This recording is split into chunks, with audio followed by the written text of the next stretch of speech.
Equipment, information, and assembly procedures. 1. Place grinder body on mixer, making sure that the pin fits in the hole on the mixture. Tighten finger screw. Place 2. Place the worm into the grinder body, making sure that the squared end of the worm fits into the squared hole in the mixer. 3.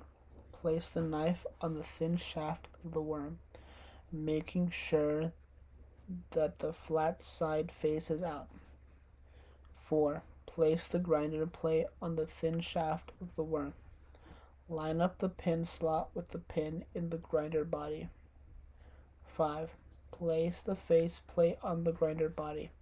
Hold the plate with your fingers so it does not move.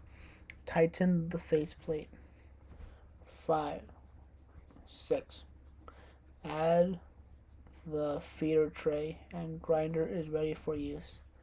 The feeder tray is not illustrated.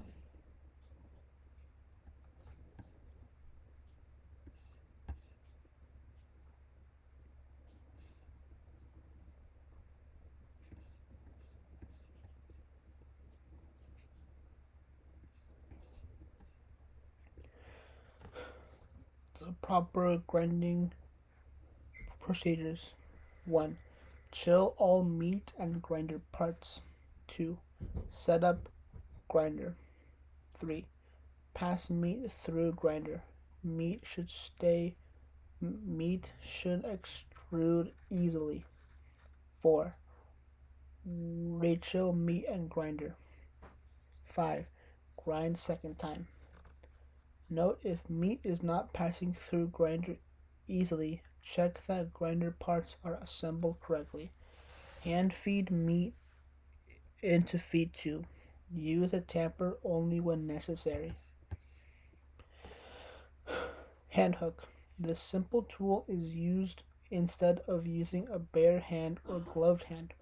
It allows a good grip on the meat and the ability to create tension between cuts. It can be used for lifting or moving larger pieces of meat. However, if used incorrectly, the hook can damage the meat. It can be dangerous and should always be used with caution. Safety gloves and equipment. Many types of safety gloves are available that can reduce injuries. The Kevlar. Okay.